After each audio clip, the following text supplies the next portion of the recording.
अस्सलाम वालेकुम गाइस। तो आज की इस वीडियो के अंदर मैं आपको बताऊंगा कि अमेज़ॉन लिंक्स अकाउंट सस्पेंशन को हम किस तरह हल कर सकते हैं और अमेज़ॉन लिंक अकाउंट सस्पेंशन कितनी किस्म की सस्पेंशंस होती हैं और हम इनको किस तरह सॉल्व कर सकते हैं। अभी मैंने इस अकाउंट के ऊपर अपील की है।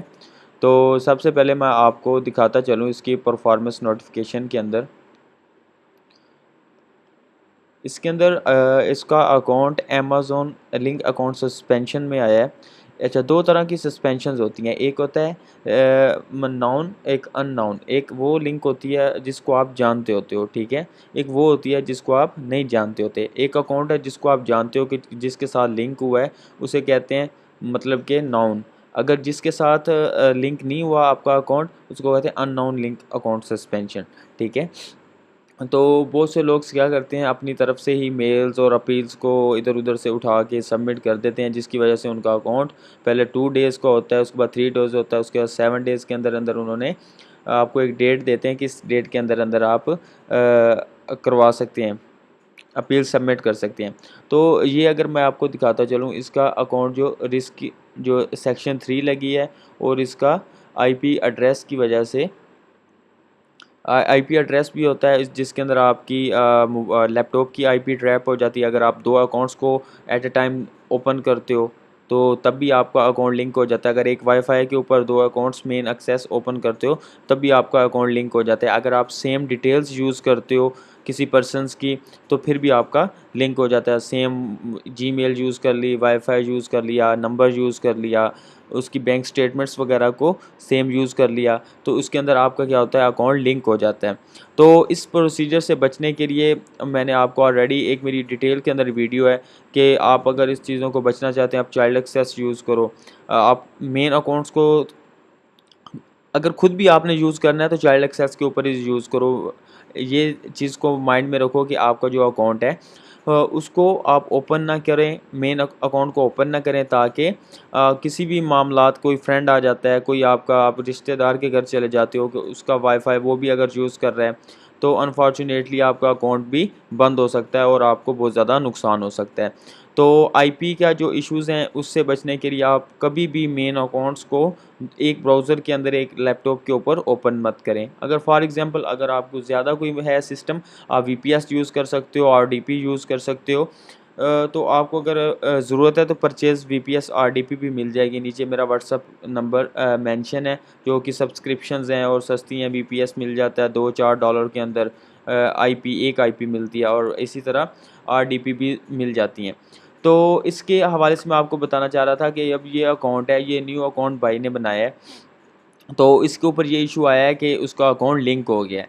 अच्छा, ये लिंक हुआ है उसके अपनी फ़ादर की इसके फ़ादर की डिटेल्स के साथ बनाया है उसने। पहले उसका अपना अकाउंट था, ठीक है? उसने उसके बाद अपने फ़ादर की डिटेल्स के ऊपर बनाया और सेम लैपटॉप यूज़ कर लिया है। अब इसको हमने नाउन के अंदर यूज़ करना है, क्योंकि हम इसको जानते हैं कि मेरे बेटे के साथ हुआ है। फ़ॉर एग्ज़ाम्पल ये स्टोर उसके वालिद का है, उसका पहले डीएक्टिवेट हो चुका था और उसने क्या किया, उसी के ऊपर दोबारा अकाउंट बनाया, ठीक है? अब ये इसका रिस्क है, इसकी 2 मार्केट प्लेस जो हैं वो ऑलरेडी डीएक्टिवेट हो चुकी हैं। इसकी अब कनाडा की मार्केट भी डीएक्टिवेट हो चुकी है और यूएसए की भी डीएक्टिवेट हो चुकी है और यूके की भी डीएक्टिवेट हो चुकी है। तो अब ने इसके ऊपर अपील की है, अभी मैंने सबमिट किया है, इसके सारे डॉक्यूमेंट्स वगैरह वेरीफाइड करवाए हैं और उसके बाद अपील रेडी करने के बाद मैंने अपलोड की है।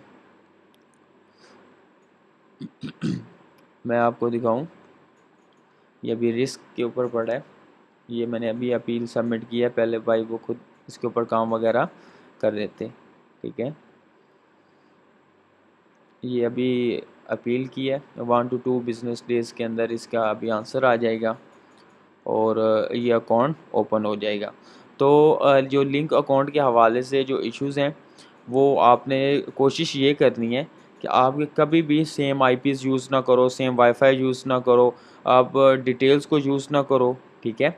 वो डिटेल्स जो आप किसी, आप ऑफ़िस चले जाते हो, किसी दोस्त के घर जाते हो, या फॉर एग्ज़ाम्पल आपके लैपटॉप के अंदर आप कभी अनजाने में 2 मेन एक्सेसेस ओपन कर लेते हो, तो उसके अंदर आके आपके बहुत ज़्यादा इश्यूज़ बन सकते हैं और आपका अकाउंट जो है डीएक्टिवेट हो जाता है। तो ये सारा सिस्टम आर्टिफ़िशियल इंटेलिजेंस जो है एआई वो मैनेज करती है। यूँ ही एक आईपी वाईफाई की है, लैपटॉप की है, यूँ ही उसके अंदर ऑलरेडी रिकॉर्ड में होती है, यूँ ही उसी के ऊपर दोबारा बनता है। वो उसे ट्रैप करने के बाद आपको डीएक्टिवेट कर देता है आपका अकाउंट, ठीक है। ये अभी रिव्यू योर अमेज़न अकाउंट, ठीक है। ये अभी ऑलरेडी पहले मेल आई है कि इसके अंदर आपने डिटेल्स वगैरह पुट नहीं की, अभी 3 डेज़ के अंदर करनी थी, ठीक है। अभी इसका टाइम बढ़ गया। तो आप इसके ऊपर सिंपल अपील रेडी करने के बाद आप अपने डॉक्यूमेंट्स वगैरह अटैच करने के बाद आप उसे नाउन या अननाउन सस्पेंशन के अंदर डिक्लेयर कर सकते हैं या एरर के अंदर डिक्लेयर कर सकते हैं। एक ऐसी सस्पेंशन है जिसको आप जानते ही नहीं हैं कि वो कौन सा है, अकाउंट ही नहीं जानते आप, वैसे ही आपको अकाउंट डीएक्टिवेट हो जाता है, आपको पता ही नहीं होता ये भाई अकाउंट किसका है। उसको फिर हम आप एरर के अंदर डिक्लेयर करते हैं और एरर के अंदर डिक्लेयर करने के बाद आपका अकाउंट एक्टिवेट हो जाता है। तो मैंने आज की इस वीडियो के अंदर आपको बताना था आईपीज़ के हवाले से और लिंक अकाउंट सस्पेंशन के हवाले से कि आप इससे किस तरह बच सकते हैं और किस तरह आप अकाउंट अपना सेव कर सकते हैं। तो इंशाल्लाह आप मेरे चैनल को सब्सक्राइब करें, लाइक करें और शेयर करें ताकि हर आने वाली वीडियो आप तक पहुँचती रहिए। और तब तक के लिए इजाज़त दीजिएगा। अल्लाह हाफ़िज़।